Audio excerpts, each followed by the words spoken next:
Bonjour chers amis, heureux de vous retrouver sur notre plateforme La Vérité pour notre temps après un certain temps d'absence.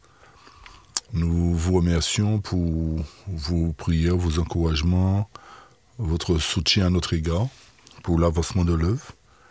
Et nous demandons à Dieu une bénédiction toute spéciale pour chacun d'entre vous qui avez été présent et qui êtes là jusqu'à présent depuis le début de cette chaîne, qui nous encouragez, qui nous soutenez. Que le nom de l'Éternel soit béni et que l'Éternel vous garde, l'Éternel vous dirige et vous aide à marcher par la foi plus que jamais auparavant. Parce que c'est par la foi que le juste sera sauvé. Alors il est important pour chacun de nous d'avoir non seulement la santé comme chacun le souhaite, mais que nous puissions avoir la foi qui sauve, sans laquelle nul ne verra le Seigneur. Alors que l'Éternel nous aide vraiment à rester attachés à lui, vu que nous arrivons au temps de la fin et que l'ennemi fait rage en suscitant toutes sortes de mouvements, toutes sortes de doctrines pour éloigner le peuple de Dieu de la vérité. Puissions-nous rester ancrés en Jésus-Christ, attachés à la vérité, et que nous puissions, par sa grâce, discerner les pièges du malin pour que nous ne puissions pas tomber les pieds joints dedans. Alors, soyez pleinement bénis. N'oubliez pas non plus de partager nos études, chers amis. N'oubliez pas de liker et n'oubliez pas de vous abonner pour ceux qui ne l'ont pas fait. Et surtout, comme nous le disons régulièrement, réécoutez nos études attentivement, prenez papier, crayon, prenez des notes et analysez le pour et le contre. OK? En fait, aujourd'hui, par rapport à vos remarques, pour certains, vous nous avez dit que les 2 dernières études étaient un peu techniques et ça paraissait un petit peu compliqué de comprendre, etc. Donc, pour que tout un chacun puisse mieux saisir les différentes explications, nous avons procédé à un autre moyen, ce qui est le moyen imagé, à travers une frise que nous avons faite dans le but de vous amener à mieux comprendre les différents sujets. Alors, à travers cette frise, vous verrez, nous avons mis les versets, nous avons mis les grands événements et nous espérons vraiment que cela deviendra plus clair à partir de ce moment. Et par la suite, nous poursuivrons notre étude à partir du chapitre 18 et suivant pour terminer ce cycle sur la chronologie de l'Apocalypse. D'accord?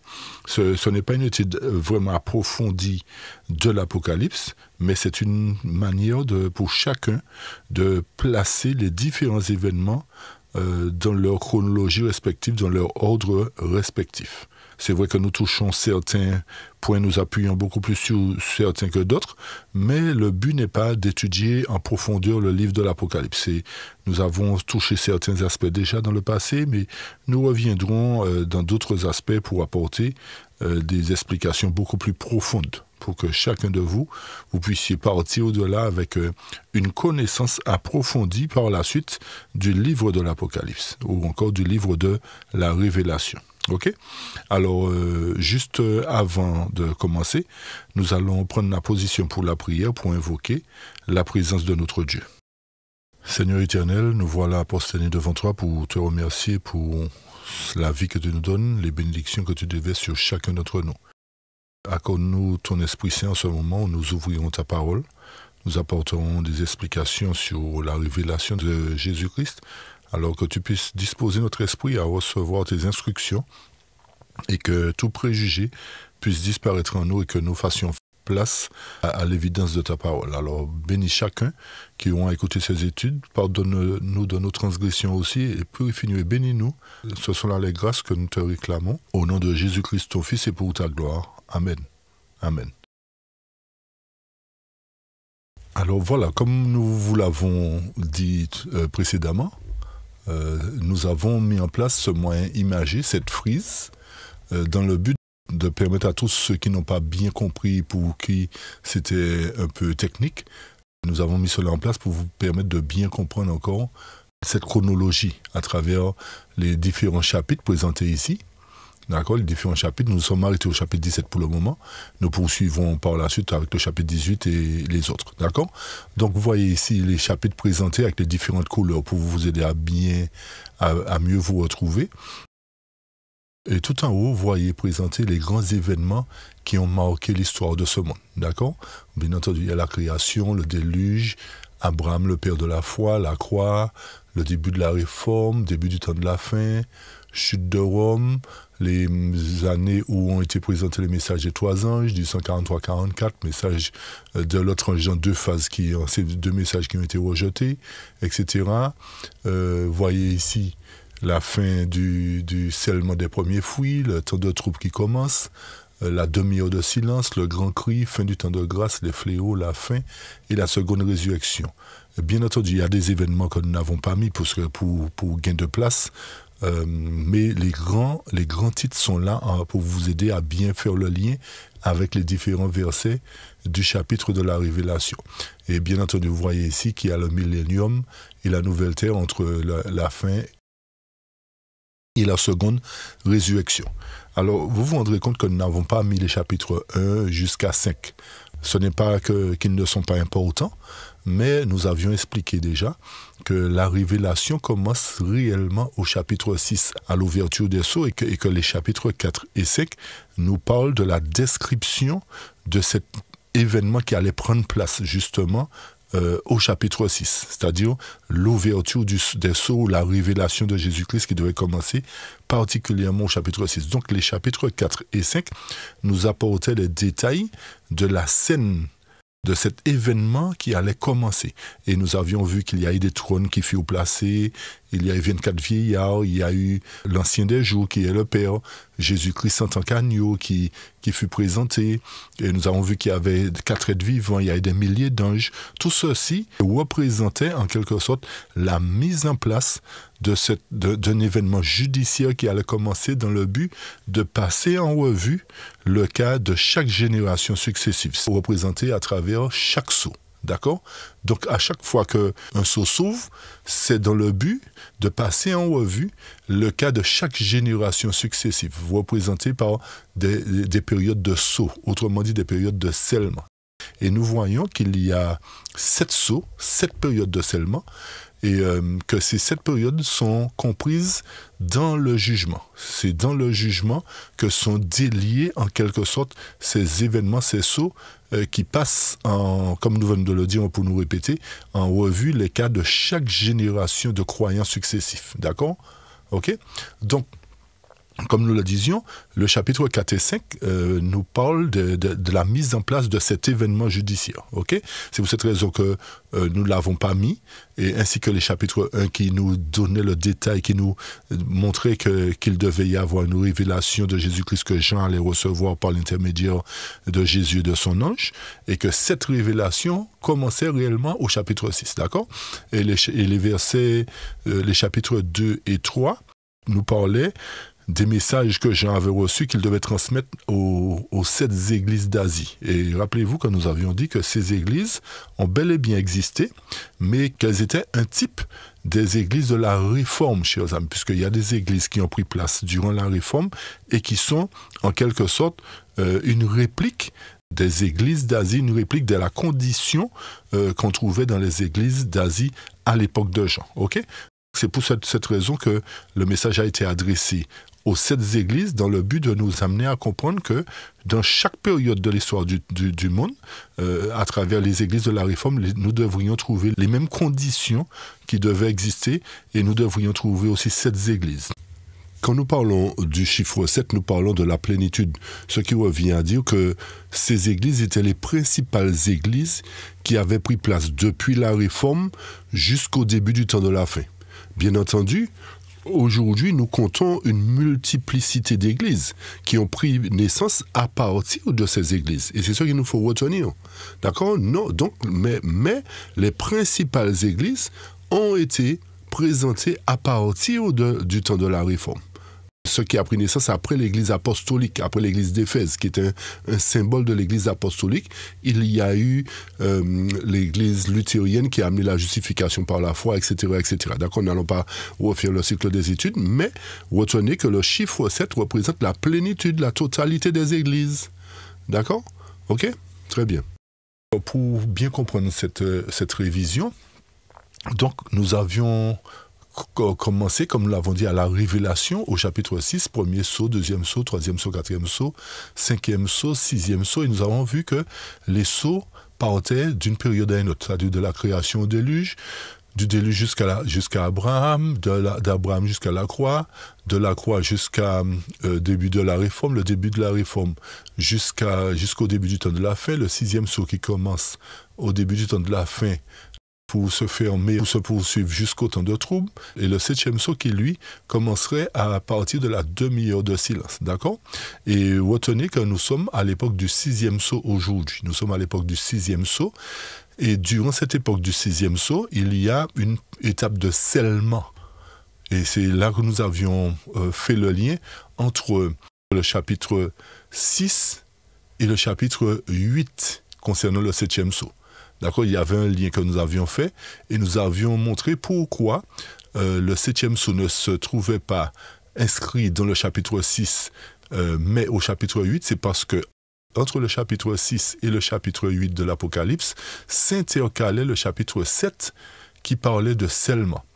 D'accord? Et nous avions montré, le chapitre 7 que vous voyez ici en noir, hein, d'accord?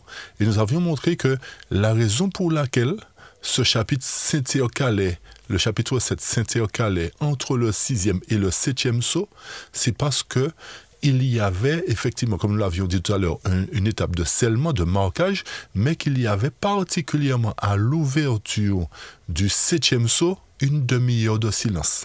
Et nous avions expliqué que cette demi-heure de silence signifiait, ou signifie carrément, le jugement, la séparation de l'ivraie et du bon gré.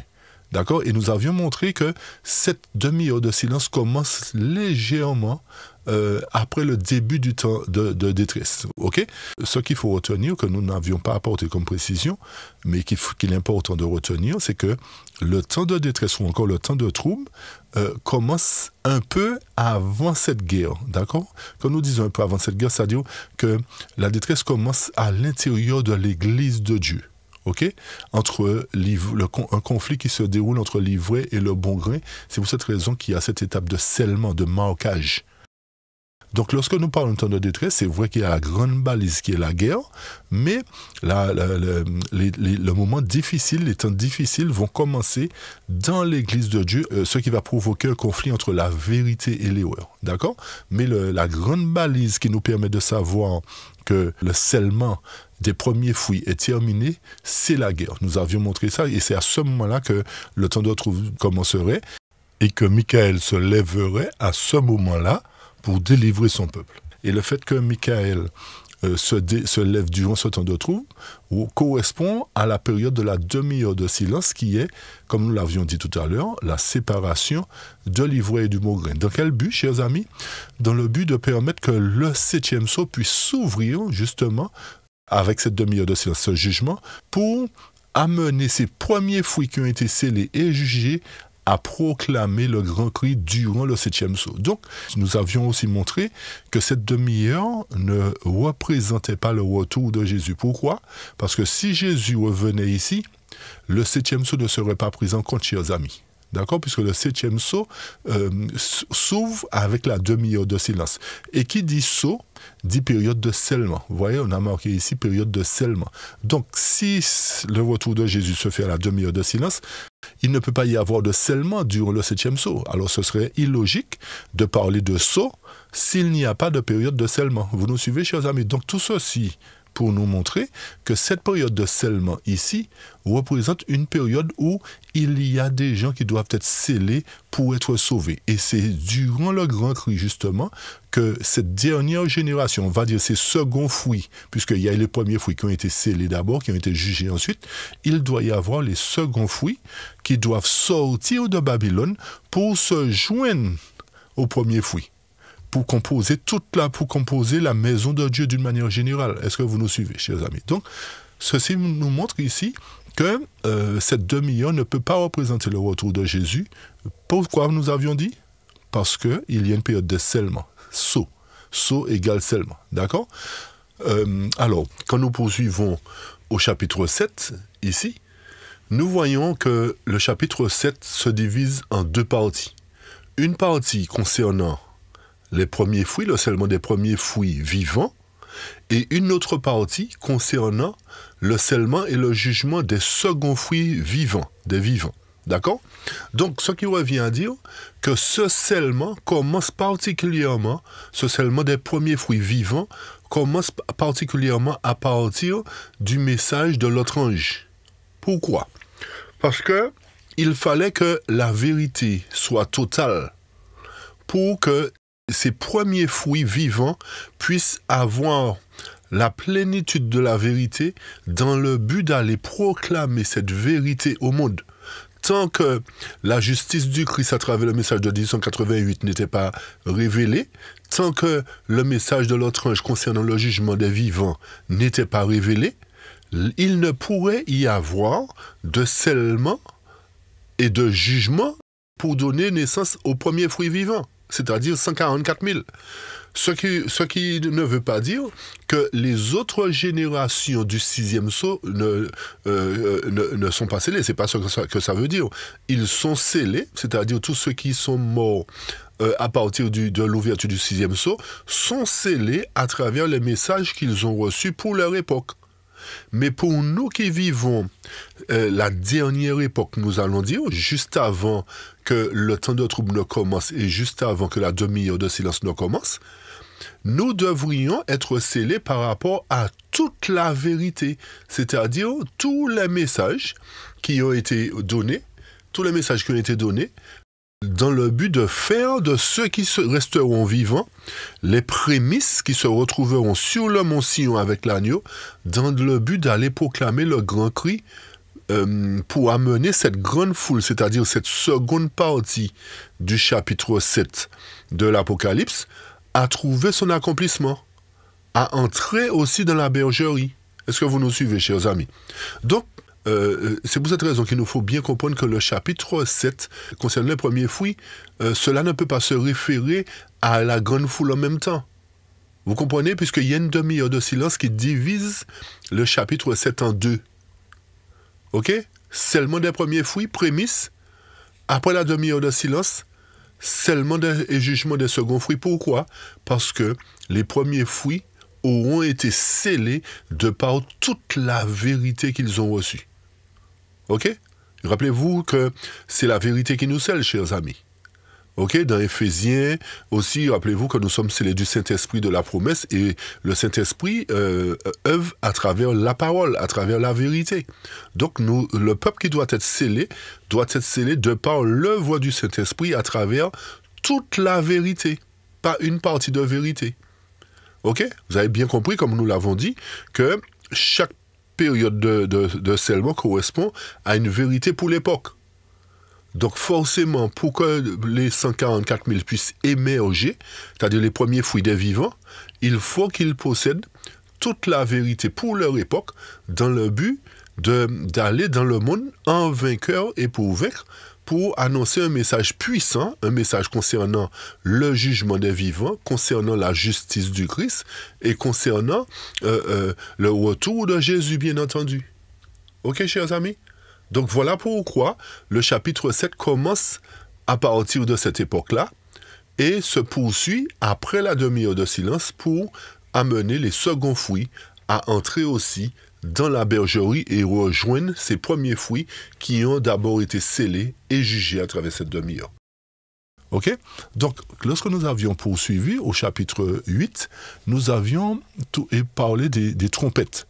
Et quand on présente les trompettes, chers amis, les trompettes signifient diffuser un message.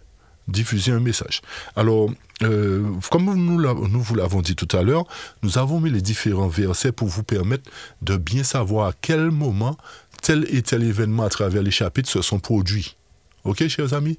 Tel et tel événement. Donc, concernant les trompettes, les 4 premières trompettes ont commencé depuis à partir du déluge. Et les trompettes vont s'étendre jusqu'à la fin des temps. Pour quelle raison, chers amis? Pour quelle raison disons-nous que les trompettes s'étendent jusqu'à la fin des temps alors que les périodes de sceau se chevauchent et se terminent à certains moments, etc.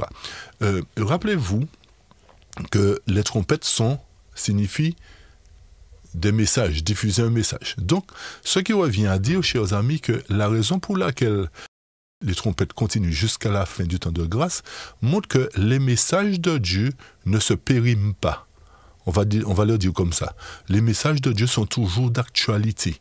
Bien que chaque trompette correspond à chaque période de saut, mais lorsque nous considérons la parole de Dieu, la Bible, nous ne mettons pas une partie de côté en disant que c'est périmé, c'est annulé, c'est aboli, etc.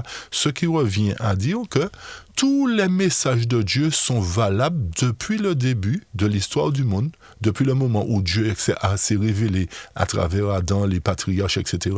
Ces messages sont valables jusqu'à la fin des temps, chers amis. D'accord? Puisque ce sont des messages qui révèlent que les destructions successives des différentes générations des méchants dont le temps de grâce s'est achevé pour chacune d'elles. Suite à quoi? Suite au rejet de ces messages que nous venons de citer, autrement dit trompette, pour chaque génération. Vous nous suivez, chers amis? Donc, qui dit trompette dit donner un message, et suite au rejet de ces messages-là, eh bien, ces trompettes, en quelque sorte, sont des moyens aussi de destruction pour ceux qui n'ont pas accepté les messages. Est-ce que vous nous suivez? Donc, ce qui revient à dire que lorsque nous ferons les trompettes, il sera important de considérer les trompettes et de comprendre qu'à chaque fois, l'Éternel a envoyé des messages pour son peuple. Des messages d'avertissement. Il a fait sonner la trompette à travers chaque génération pour permettre à tout un chacun d'être sauvé. Donc forcément, tous ceux qui rejettent les trompettes, qui rejettent les messages, sont coupables, seront amenés à être détruits, ou à travers le jugement, ils seront totalement mis de côté, leur nom sera ôté du livre de vie de l'agneau. Ok? Donc, les 4 premières trompettes, nous avons dit, commencent à partir du déluge, et la 5e trompette, par contre, commence à partir de la croix. D'accord? Nous n'allons pas donner les explications, comme nous l'avons dit. Nous n'avons pas encore fait les trompettes proprement dit, donc nous n'allons pas donner d'explication réelle des trompettes, mais nous toucherons quand même certains points. Ok? Et lorsque nous ferons l'étude, cela deviendra beaucoup plus clair pour chacun d'entre vous. Donc, alors, vous remarquerez que la 5e trompette commence au chapitre 9. La couleur mauve ici, d'accord? Alors que les 4 premières trompettes commencent au chapitre 8. Et vous noterez que les 3 dernières trompettes sont des trompettes de malheur, chers amis. Et que la 5e trompette commence à partir de la croix. Et que les versets 1 à 11 ont trouvé leur accomplissement à partir de la croix jusqu'à, on va dire, l'époque de la Réforme, etc. Et l'autre partie du chapitre, c'est-à-dire verset 6, trouve son accomplissement durant le 7e sceau. Vous nous suivez, chers amis? Donc, la 5e trompette a commencé à partir un peu avant l'ère chrétienne pour se poursuivre à l'ère chrétienne, et le 6e verset qui nous dit quoi? Qui nous dit que ils chercheront la mort et la mort fuira loin d'eux, se réfère à l'époque où le peuple de Dieu, investi de la mission de proclamer le grand cri, ira dans le monde en vainqueur et pour vaincre. Donc, ils chercheront la mort en affrontant le système établi de l'image de la bête, mais ce système ne pourra rien faire contre eux parce que, en ce jour-là, l'Éternel va les protéger. Donc, ils affronteront la mort, ils affronteront les autorités, mais la mort fuira loin d'eux. Cela ne va pas se passer comme à l'époque des apôtres, où lorsqu'ils ont défié les autorités, et bien, quand ils défient les autorités en proclamant la vérité, ils ont perdu leur vie. Donc, étant donné qu'il s'agit de la dernière, du dernier message, puisque nous arrivons au 7e sceau, donc l'Éternel, dans son amour et dans sa puissance, va rendre son peuple invulnérable à la mort. Ok? Donc ce peuple-là, forcément, comme nous l'avons dit, ira dans le monde en vainqueur et pour vaincre. Aucun d'eux ne passera par la mort. Donc c'est pour cette raison que le verset 6 du chapitre 9 concernant la 5e trompette trouve son accomplissement durant le 7e sceau. Donc c'est pour cette raison, encore une fois, que nous précisons que les messages représentés par les trompettes s'étalent jusqu'à la fin du temps de grâce. Tous les messages doivent être pris en compte. Que ce soit le message de Noé, puisque quand nous lisons la parole de Dieu, l'Éternel nous dit que ce qui est arrivé au temps de Noé arrivera de même à l'avènement du Fils de l'homme. Donc, ce qui revient à dire que le message de Noé est toujours valable. Est-ce que vous nous suivez? Donc, c'est pour cette raison que les trompettes, représentées par les messages, sont toujours d'actualité. Nous ne pouvons rien retrancher dans tous les messages. Nous ne pouvons pas retrancher la loi de Dieu. La seule chose qui n'est plus d'actualité est le système cérémoniel. Puisque c'est Jésus qui est venu prendre place à travers la nouvelle alliance, qui est venu, de par son sacrifice, il a donné sa vie, il est ressuscité, et ce qui fait que, cette fois-ci, nous n'avons plus besoin de sacrifices d'animaux, mais nous sommes sous l'effet de la grâce de Jésus qui a remporté la victoire à la croix sur l'ennemi. Ok? Donc, lorsque nous revenons sur le chapitre 9, là, nous voyons que suite à la 5e trompette qui se divise en 2 phases, une phase juste avant la croix et après la croix, et une autre phase qui se situe durant le 7e sceau, d'accord, à travers le verset 6, disons 5 et 6, on va dire en gros, 5 et 6, on va dire en gros. Donc, la 6e trompette, elle, commence un peu à partir de la réforme pour s'étaler jusqu'à la fin aussi. Ok, donc la 6e trompette, qui commence à partir du verset 13 à 21, trouve son accomplissement durant cette période où il y a tous ces événements qui se sont produits. Ok, chers amis, vous voyez ici, vous suivez bien la frise, avec la souris, ça nous permet, avec la flèche qui bouge là, ça nous permet de voir l'époque. Ok, donc, concernant le verset 15 du chapitre 9, il se divise en 2 parties. La première partie, où le texte nous dit « Et les 4 anges qui étaient prêts pour quoi ?»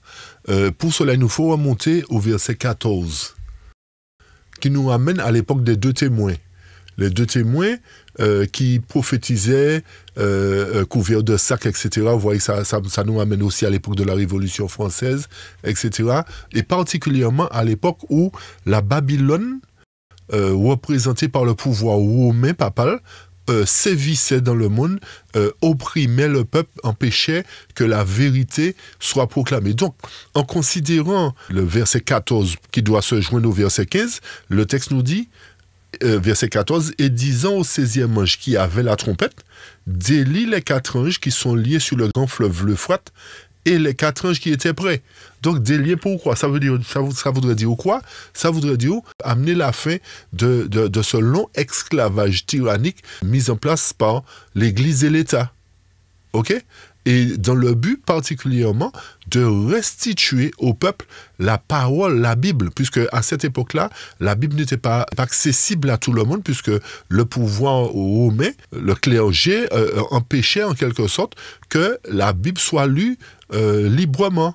Donc le fait que cette première partie et les 4 anges qui étaient prêts nous montrent effectivement que la parole de Dieu a été restituée dans toute sa pureté, d'où le fait que la 6e trompette commence ici, un peu avant la Réforme, d'où le fait que Martin Luther a pu lire la Bible et comprendre que nous ne sommes plus sauvés par les œuvres, contrairement à ce que l'Église catholique proclamait, mais que le peuple était sauvé par la foi.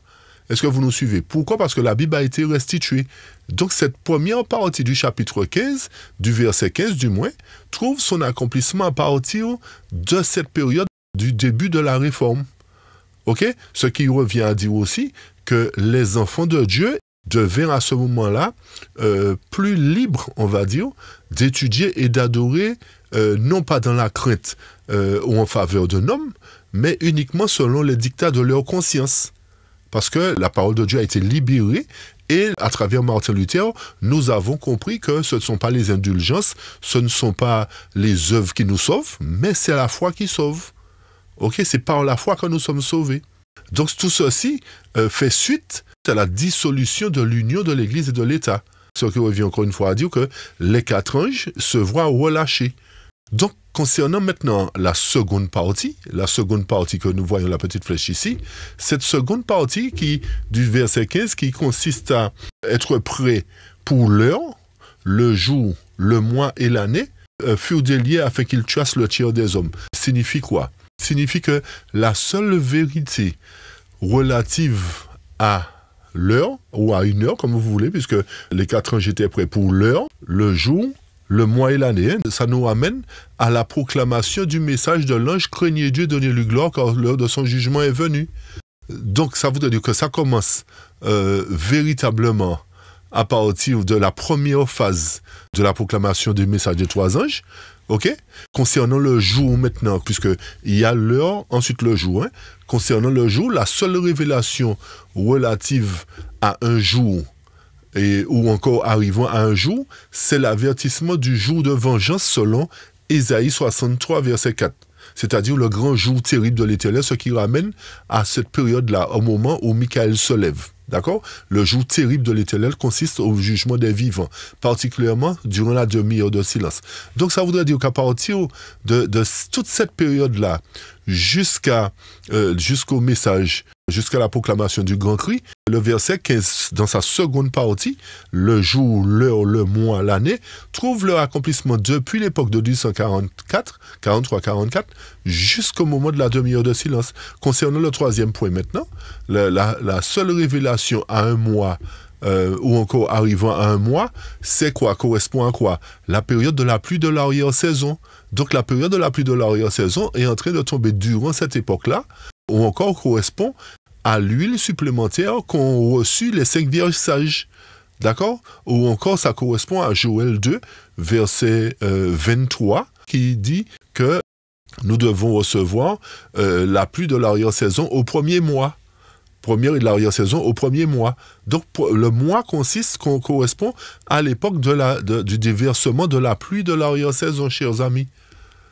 Puisque rappelez-vous que suite à Joël 2, 23, concernant les pluies, le verset 28 trouve sa réalisation, qui nous dit « Après cela, je répandrai mon esprit sur toute chair ». Donc ça voudrait dire que nous devons prendre en compte, une fois de plus, le message des 3 anges, le message de l'autre ange qui nous amène la pluie de l'arrière-saison, ou encore l'huile supplémentaire, dans le but de recevoir l'esprit en puissance pour aller dans le monde en vainqueur et pour vaincre.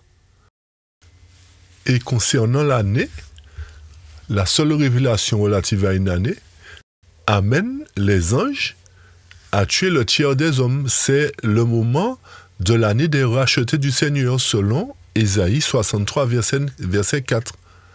Donc, c'est l'époque qui correspond à l'époque du scellement et à l'époque de la délivrance des 144 000, c'est-à-dire les rachetés, ceux qui échappent à la destruction décrétée dans Ézéchiel 9. Puisque rappelez-vous, dans la parole inspirée, selon Ésaïe 66, verset 19, que l'Éternel a dit qu'il mettrait un signe parmi son peuple et il enverrait les réchappés vers les nations, aux îles lointaines qui jamais n'ont entendu parler de lui et qui n'ont pas vu sa gloire. Donc, en résumé de tout cela, ces 4 messages préparent les 4 anges à tuer en quelque sorte le tiers des hommes. C'est-à-dire tous ceux qui omettront d'appliquer leur vie à la vérité salvatrice de l'Évangile, révélée dans ces 4 messages. Alors, juste avant de récapituler cela pour que ça soit clair, n'oubliez pas que nous avons donné certains éléments de la 6e trompette, mais nous ferons l'étude approfondie des trompettes ultérieurement. D'accord? Donc c'est juste pour vous permettre de comprendre le verset 15, qui a 2 phases, que nous avons fait cette parenthèse. Donc, en résumé de ces 4 points que nous venons de voir, premièrement, ce sont, pour nous répéter, ceux qui ferment les yeux à la proclamation du jugement qui est révélée à 1 heure, l'heure du jugement. Deuxièmement, c'est pour ceux qui ne prennent pas garde à l'avertissement du jour de la vengeance de Dieu qui est révélé à 1 jour, ok, le jour de l'Éternel, qui est représenté par la séparation de l'ivraie et du bon grain. Le 3e point, ce sont ceux qui ne reçoivent pas la pluie de l'arrière-saison, qui est révélée à 1 mois, selon Joël 2, verset 23.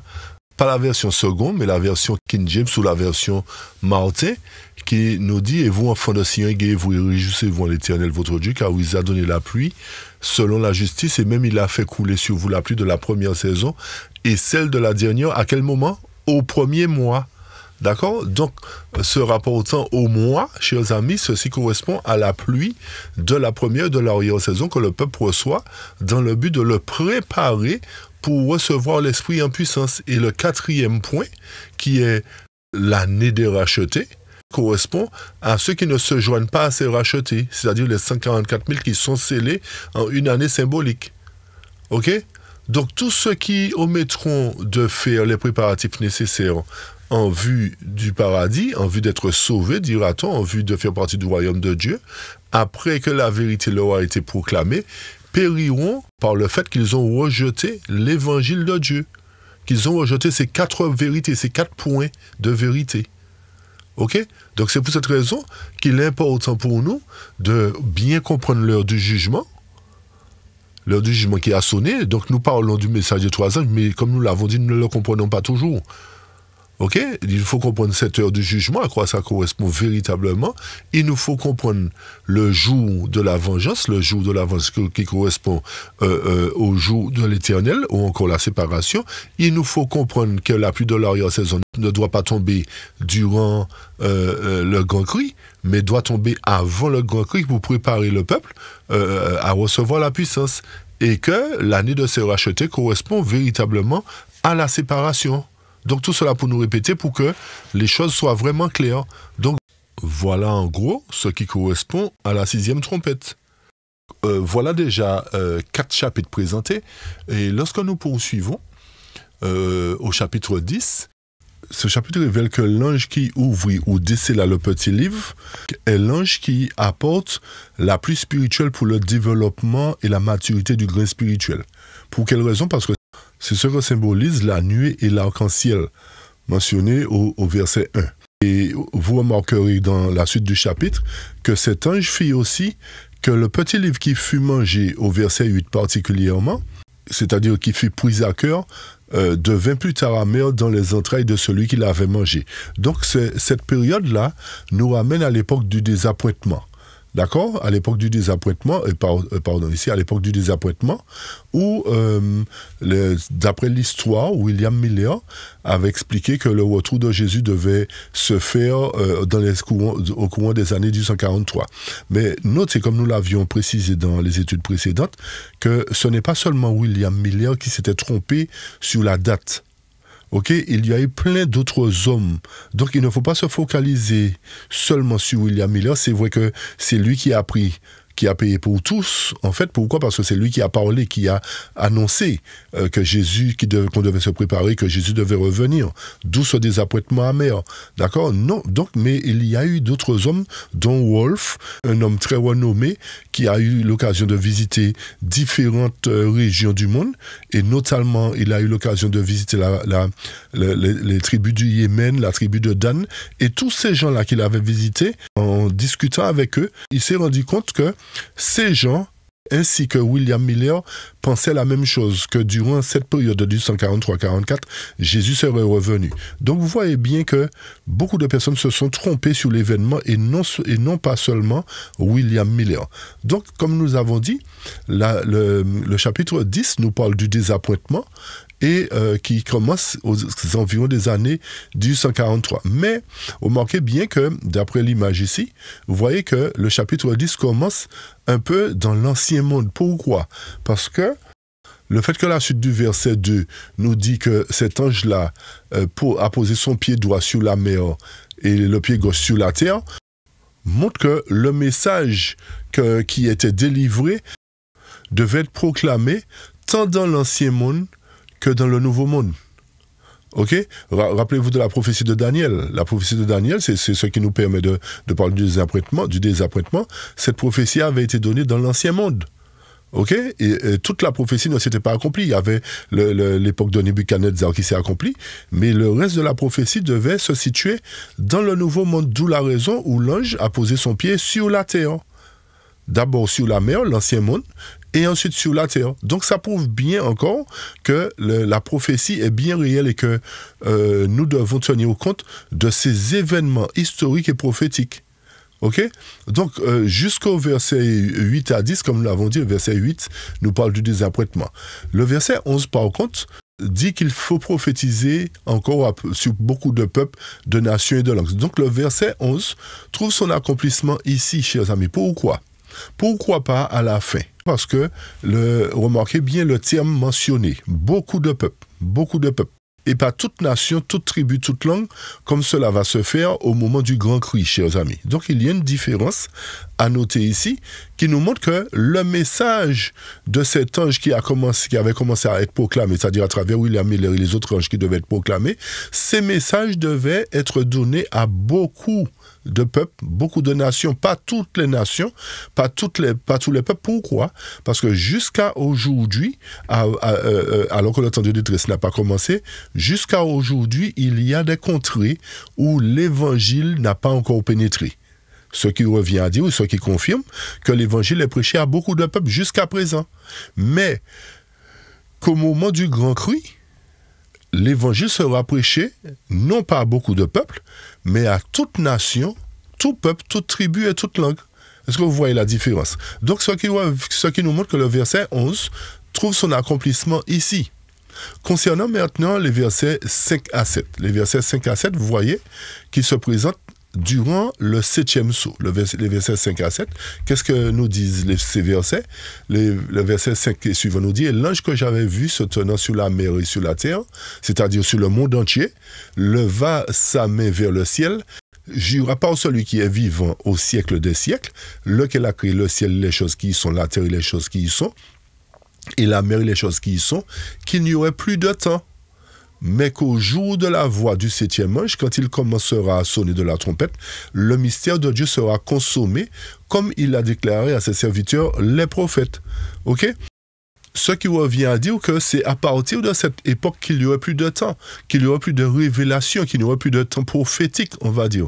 Mais qu'au jour de la voix du 7e ange, c'est-à-dire à partir de cette période-là, et vous vous êtes rendu compte certainement que nous n'avons pas présenté la 7e trompette ni dans le chapitre 8, ni dans le chapitre 9, mais que nous présenterons la 7e trompette plus tard dans le chapitre 11. Donc ça voudrait dire que cette parole, les versets 5 à 7, vont trouver leur accomplissement à partir de la proclamation de la 7e trompette, durant l'époque du 7e sceau particulièrement. C'est à ce moment-là que le verset 7 du chapitre 10 va s'accomplir, où le mystère de Dieu sera accompli, au son de la 7e trompette. Et que représente le mystère de Dieu? C'est la fin de la proclamation de l'évangile, chers amis. Alors vous voyez encore une fois de plus comment les versets peuvent être éclatés ou inversés pour certains. Donc on a lu verset 1 à 3, 8 à 10 ici, verset 11 ici, verset 5 à 7 vers la fin de l'histoire du monde. Ok? Maintenant, nous avançons au chapitre 11.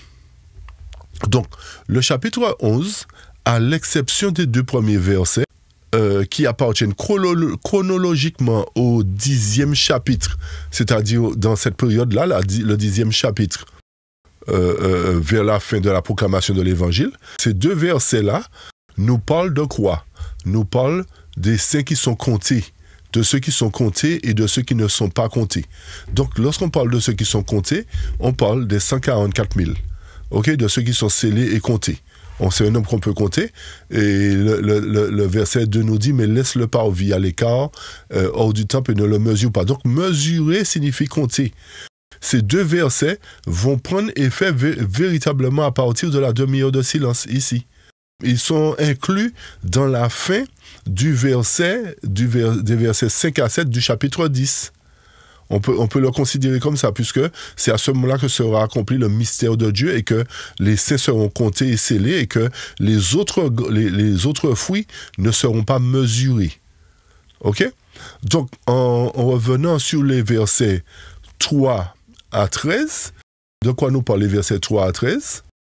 Les versets 3 à 13 nous amènent à l'époque de témoins, à l'époque de la Révolution française, qui a commencé bien entendu un peu en 1538 pour se poursuivre jusqu'à 1798, d'accord, mais ça inclut la période de la Révolution française, c'est-à-dire les versets 3 à 13 qui parlent des deux témoins qui étaient revêtus de sacs, etc., sur la place de la ville, etc. Donc les versets 13 trouvent leur accomplissement un peu avant la Réforme pour se poursuivre jusqu'à la chute de Rome, on va dire en gros. Ok.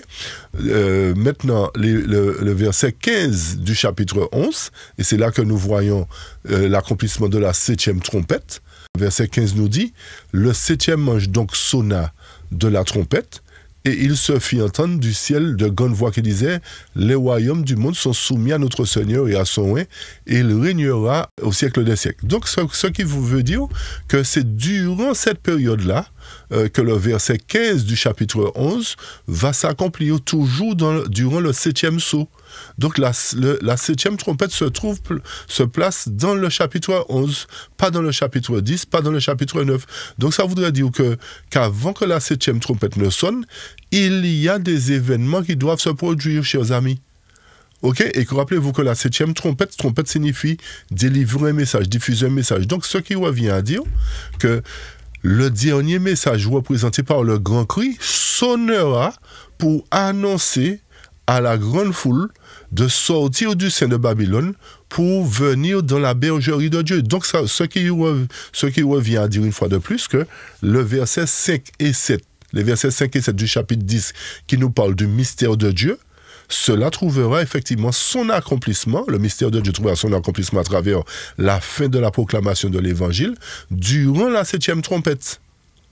Ok, et c'est pour cette raison qu'à la fin du verset 15, lorsque vous suivez la suite des versets 16, à ce moment-là, les 24 vieillards et les 24 anciens qui sont assis devant Dieu sur leur siège se prosternent sur leur face et adorent Dieu en disant « Nous te rendons grâce, Seigneur Dieu Tout-Puissant, qui est à venir. » Pourquoi? Parce que tu es entré dans ton règne en gros, pour faire court.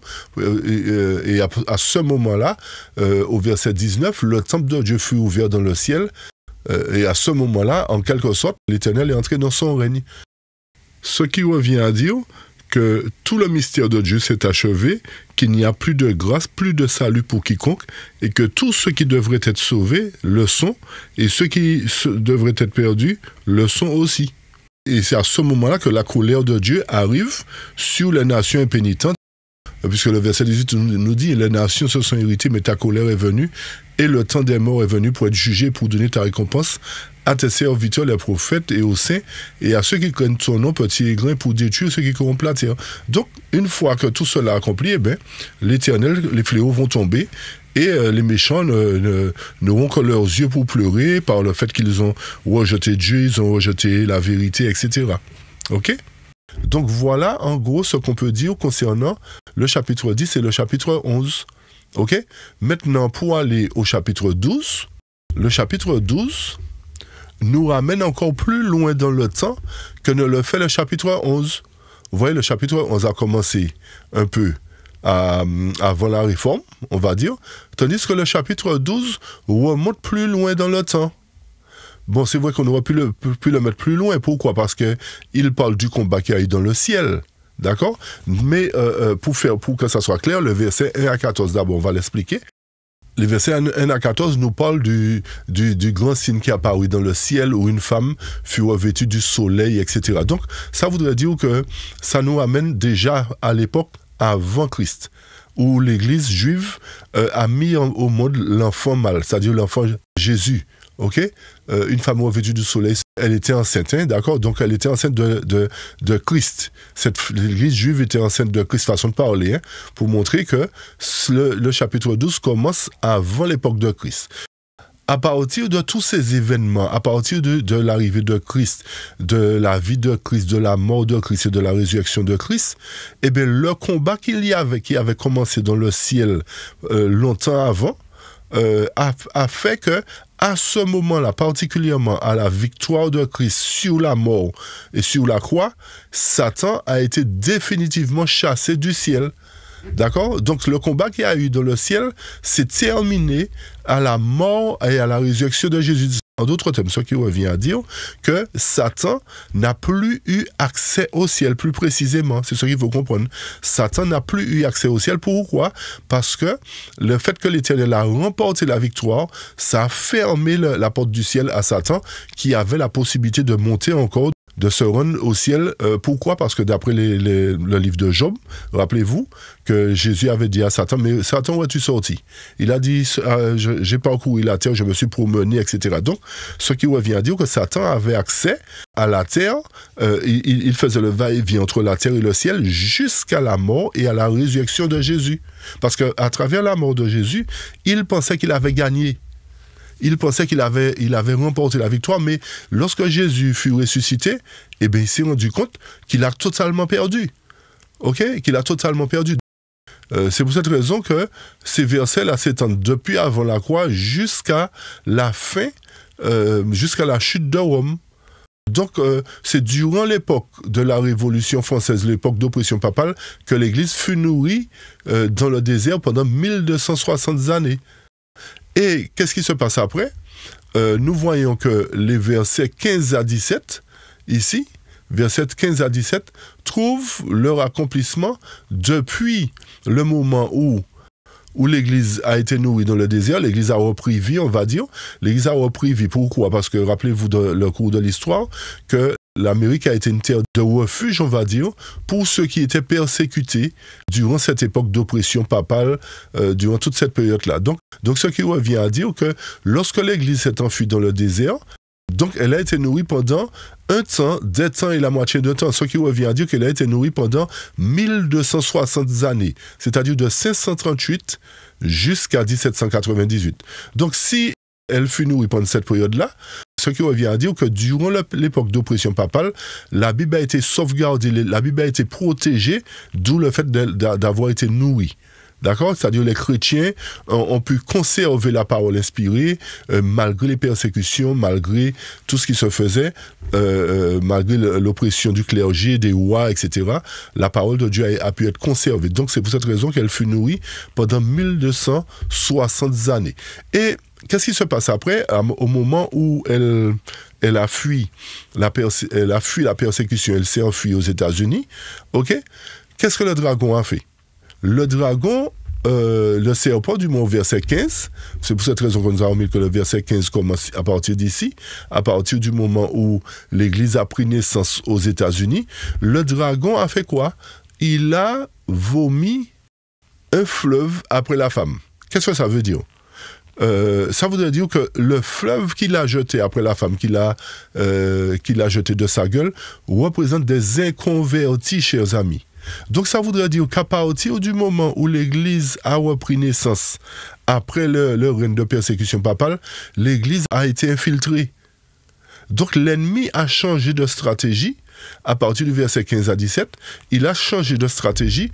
Au lieu de persécuter l'Église, il a infiltré cette fois-ci. Vous voyez, chers amis? Il a infiltré. Donc, l'Éternel nous dit qu'à un certain moment, eh bien, qu'est-ce qui va se faire? La terre va ouvrir sa gueule pour engloutir le fleuve. Alors, certains ont interprété cela comme étant, justement, comme que les États-Unis qui ont été la terre d'exil pour la femme. Non, chers amis. Rappelez-vous que le fleuve représente des inconvertis. Et nous avons une image, nous avons un exemple de la terre qui s'est ouverte à l'époque de Corée, Dathan et Abiram. Donc, si nous nous référons à cela, nous voyons qu'à cette époque-là, ça représentait un jugement. La terre qui s'était ouverte pour Corée, Dathan et Abiram représentait un jugement. Donc, forcément, lorsque le texte nous dit que la terre ouvrit son sein et engloutit le fleuve que le dragon avait jeté, représente la période où les inconvertis seront éliminés du sein de la communauté à travers le scellement et particulièrement à travers le jugement. Est-ce que vous nous suivez? Donc, en d'autres termes, le jugement est représenté par la terre qui engloutit le fleuve. Et qu'est-ce qui se passe après? Une fois que les inconvertis ont été éliminés, eh bien, le dragon se trouve irrité contre la femme. Pourquoi? Parce que la femme est purifiée, l'Église est purifiée, il n'y a plus d'inconvertis en son sein. Donc, qu'est-ce qu'il va faire? Il va attaquer le reste de la postérité de la femme, c'est-à-dire la grande foule. Ok? D'où l'accomplissement des versets ici. Donc, toute cette période-là est couverte par les versets 15 à 17. En poursuivant maintenant au chapitre 13, le chapitre 13, vous voyez que les versets 1 à 4 commencent à partir de la chute de Rome, avec la dissolution de l'Empire romain. Le chapitre 13, versets 1 à 4 commence avec la dissolution de l'Empire romain. Pourquoi? Parce que, d'après les symboles mentionnés dans le chapitre, il y avait 7 têtes et 10 cornes qui possédaient des couronnes. Donc, nous savons que la bête conduite par l'Empire romain, avec la corne et la bouche qui parlaient avec arrogance, n'avait pas de corne couronnée. Ok, et ne possédait pas 7 têtes. Donc c'est pour cette raison que nous disons que le chapitre 13 commence par la dissolution de l'Empire romain à partir de la chute de Rome. Ça veut dire que le système mondial est passé d'un pouvoir romain oppressif, disons un pouvoir politico-religieux, puisque Rome conduisait les rois, etc., à un pouvoir où les rois dominent le monde à ce moment-là, d'où le dit corne couronnée. D'accord, donc le chapitre 13 commence à partir de 1798 où les rois ont retrouvé leur couronne.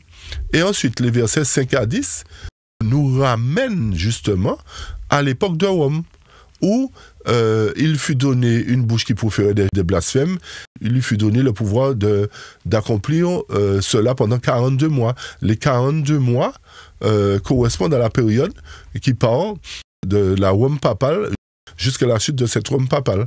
Ok? Donc, ensuite, les versets 11 à 18 nous parlent de la naissance de la bête qui monte de la terre, chers amis. La naissance de la bête qui monte de la terre. Vous voyez? Donc, ce qui revient à dire qu'elle a pris naissance lorsque la nation des États-Unis a pris naissance. Les États-Unis ont pris naissance. Donc, ce qui nous amène à comprendre que ces versets-là, on commence à partir de la naissance des États-Unis pour se terminer jusqu'à la fin du temps de grâce. Pourquoi? Parce que c'est cette nation qui va mettre en place l'image de la bête. Ok? Donc ça veut dire que son règne s'étend jusqu'à la fin du temps de grâce. Cette bête pour revenir sur elle, la bête qui a les cornes d'agneau, c'est elle qui va mettre en place le décret. Le décret qui va mettre à mort tous ceux qui ne reçoivent pas la marque de la bête. Et c'est à ce moment-là, justement, comme nous le disions au chapitre 12, c'est à ce moment-là que le dragon sera irrité contre la femme et persécutera le reste. Parce qu'il ne pourra pas atteindre la femme, il va attaquer le reste, la grande foule. Donc maintenant, pour aborder le chapitre 14, on va regarder jusqu'où il commence. Le chapitre 14, versets 1 à 20, commence avec les 144 000 qui sont debout sur la montagne de Sion. Ils ne peuvent pas être debout avant la demi-heure de silence, qui est le jugement, la séparation.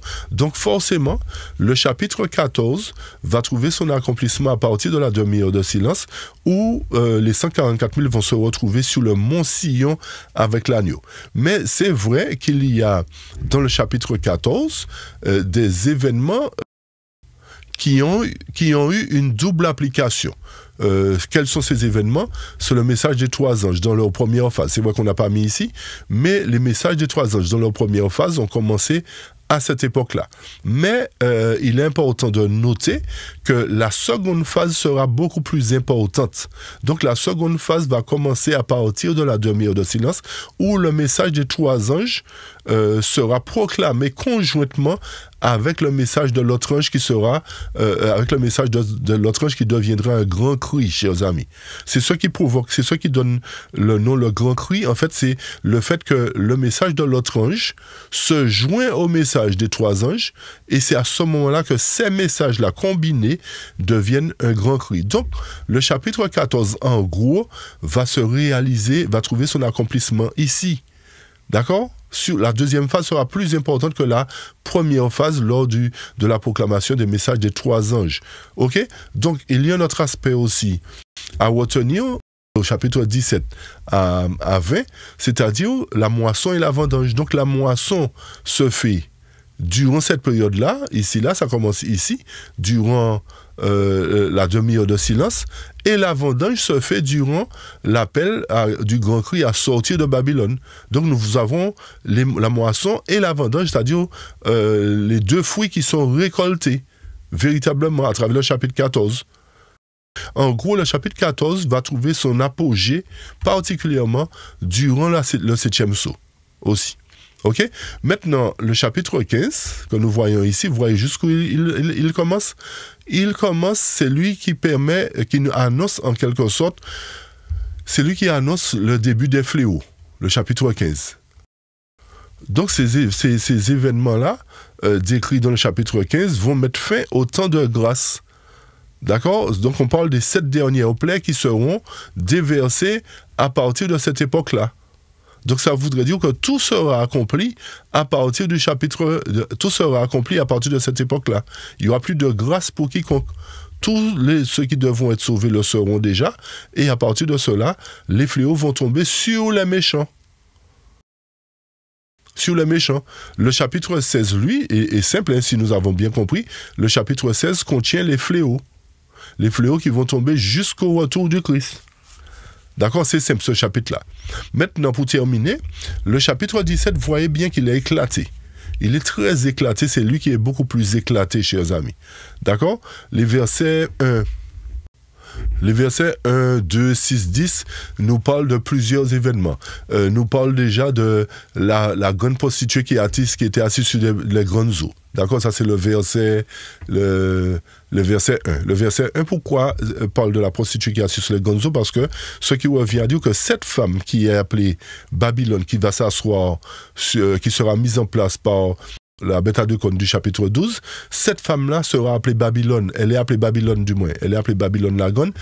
Et elle va s'asseoir sur la bête au pelage écarlate, c'est-à-dire l'image de la bête que va mettre en place la bête à deux cornes. Donc, Jean nous dit à travers la révélation que l'existence de cette femme-là remonte dans l'ancien monde. Pourquoi? Parce que premièrement, elle est assise sur les grandes eaux. Et les grandes eaux, nous savons que ça représente l'ancien monde. Donc ça nous montre que l'origine de cette femme-là, l'existence ne remonte pas à l'époque de Rome, précisément, mais remonte avant l'époque de Rome. Parce qu'elle est assise sur les grandes eaux. Donc elle dominait déjà Babylone, elle dominait déjà Médo-Perse, elle dominait déjà Grèce, etc. D'accord? Ainsi que Rome. Elle s'est servie de Rome pour jouer, pour accomplir ses vœux, on va dire. OK? Donc, nous avons dit que les versets 1, 2, 6, 10 et 15 trouvent leur accomplissement à partir de cette époque-là. Vous allez relire les passages. Nous n'allons pas nous étaler dessus parce que nous ne voulons pas être trop long. OK? Maintenant, le verset 10. Vous voyez que le verset 10 a plusieurs aspects qu'il faut considérer. Le verset 10 nous dit « Et il y a cette roi ». Donc la conjonction qui est là nous montre que c'est qu'on parle d'autre chose. « Et il y a cette roi ». 5 sont tombés, un existe, l'autre n'est pas encore venu. Et quand il sera venu, il doit rester peu de temps. Contrairement à la version Louis II, qui nous dit que ce sont aussi 7 rois.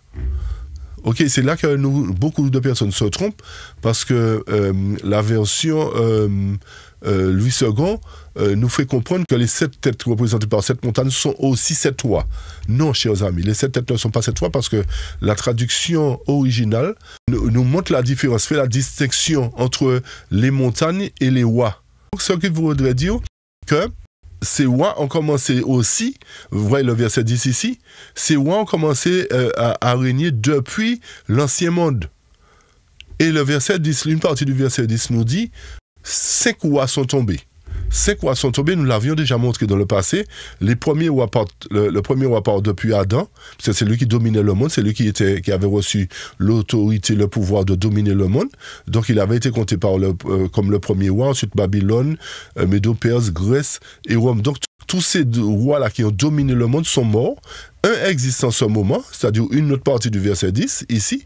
Un existe après la chute de Rome, c'est ce qui était représenté par la bête léopard dans sa phase où nous avons dit le verset 1 à 4. Vous vous rappelez tout à l'heure là?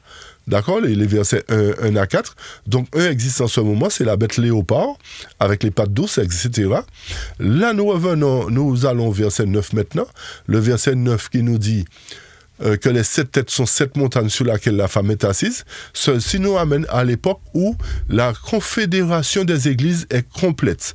Ce qui, en d'autres termes, ce qui consiste à à mettre en évidence les églises protestantes des États-Unis particulièrement qui s'allieront pour faire sortir un décret. Donc ce qui veut dire que la femme sera assise complètement sur les églises à partir de ce moment-là. Donc elle va dominer d'abord le système religieux.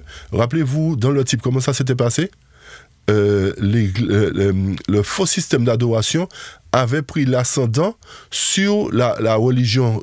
Donc ça voudrait dire qu'il y aura une confédération d'églises qui va vouloir dominer le monde en faisant sortir le décret. D'où le fait que la femme s'assied sur les églises, elle va contrôler les églises. Donc c'est vrai qu'il y a eu déjà plusieurs alliances qui sont faites, mais c'est surtout aux États-Unis que nous devons suivre.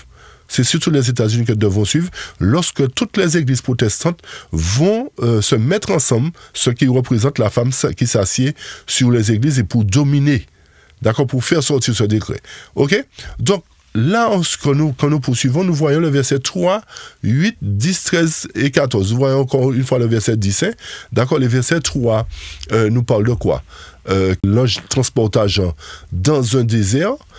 Et il vit une femme monter sur une bête aux couleurs écarlate.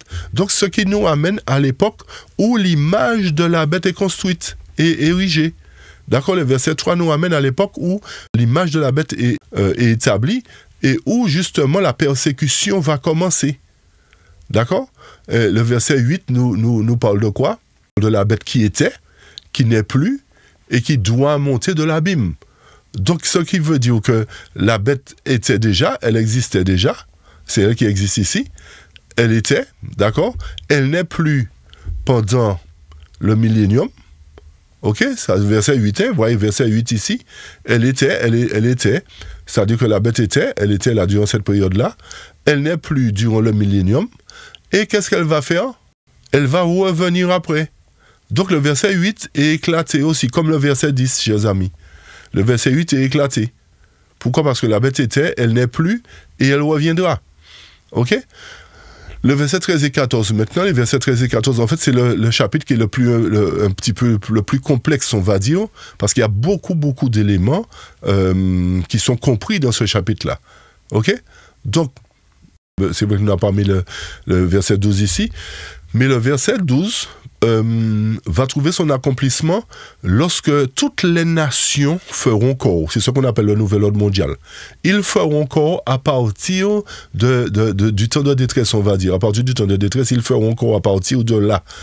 Donc, c'est pour cette raison que le verset 12 nous dit les 10 cônes que tu as vus sont 10 rois qui n'ont pas encore commencé à régner, mais ils prendront puissance comme moi en même temps avec la bête. Donc ça voudrait dire que les États-Unis et l'Occident qui a établi, les États-Unis au chapitre 12, qui a établi l'image de la bête, se fera rejoindre par les 10 rois qui n'ont pas encore reçu de couronne suite à la guerre, chers amis. Cela se fera suite à la guerre particulièrement. Donc la guerre va diviser à un moment donné, mais l'image de la bête qui sera mise en place après la guerre ou durant la guerre, nous ne savons pas véritablement, fera qu'il y aura à nouveau une nouvelle alliance entre les nations de la terre qui se fera non pas de leur propre volonté, mais poussée par l'Éternel. D'accord? Et c'est suite à cela, suite à cette alliance-là qui se fera entre l'Occident et l'Orient, vous avez les deux blocs qu'on vous avait parlé au départ, que les yeux de l'Orient va s'ouvrir, c'est-à-dire les 10 cônes qui n'ont pas reçu de couronne, et c'est eux qui vont prendre en haine la prostituée au verset 16 et 17. Pourquoi? Parce que Dieu a mis dans leur cœur d'accomplir sa propre volonté. Est-ce que vous nous suivez? Donc tout ça pour nous montrer que l'ennemi va mettre en place des choses, mais l'Éternel, c'est lui qui contrôle jusqu'au bout. Donc il va permettre, à travers cette guerre-là, une division au départ. Il va à nouveau permettre une alliance qui va se faire entre toutes les nations de la terre. Et suite à cela, les yeux des nations orientales, on va dire, Russie, Chine, etc., leurs yeux vont s'ouvrir et ils vont détruire le système de la femme, ils vont la mettre à nu, la dépouiller, et tout sera accompli à ce moment-là, et ensuite, comme nous l'avons dit, viendra les fléaux. Alors voilà en gros ce qu'il fallait retenir concernant cette révision, puisque, comme nous vous l'avons dit au départ, certains ont trouvé que cela était compliqué. Donc nous espérons cette fois-ci qu'à travers les différents différents versets mentionnés, à travers les différents chapitres, les événements mentionnés ici, vous pourrez mieux vous retrouver en relisant les chapitres de l'Apocalypse pour savoir, pour situer les différents événements. La prochaine fois, effectivement, nous abordons les chapitres 18 et suivants, toujours avec cette frise complétée, pour que les choses aussi soient encore plus claires pour chacun de vous. D'accord? Alors, chers amis, soyez richement bénis. Si toutefois il y a des points obscurs, n'hésitez pas à nous écrire à la vérité pour notre temps, @gmail.com, et nous nous ferons un plaisir, par la grâce de Dieu, de vous répondre. Peut-être pas dans les délais escomptés, mais nous vous répondrons par la grâce de Dieu. D'accord? Alors, soyez richement bénis, chers amis. N'hésitez pas à partager ces études. N'hésitez pas à les réécouter, à prendre le temps. Asseyez-vous, analysez avec la Bible ouverte. Si vous lisez l'anglais, prenez la version King James ou à défaut la Martin, bien que nous nous rendons compte que progressivement la Martin est en train de changer aussi. Alors, soyez très vigilants. Très vigilant. Lorsque vous étudiez ce genre de prophétie, il vaut mieux utiliser la King James, à la limite. C'est vrai qu'il y a une King James française, il y a des petites imperfections dedans, mais au moins elle tient quand même la route. Ok? Alors, rendez-vous à la prochaine étude pour terminer justement ce cycle sur les événements chronologiques de l'Apocalypse chapitre par chapitre. À bientôt, chers amis, que Dieu vous bénisse pleinement. Amen. Amen.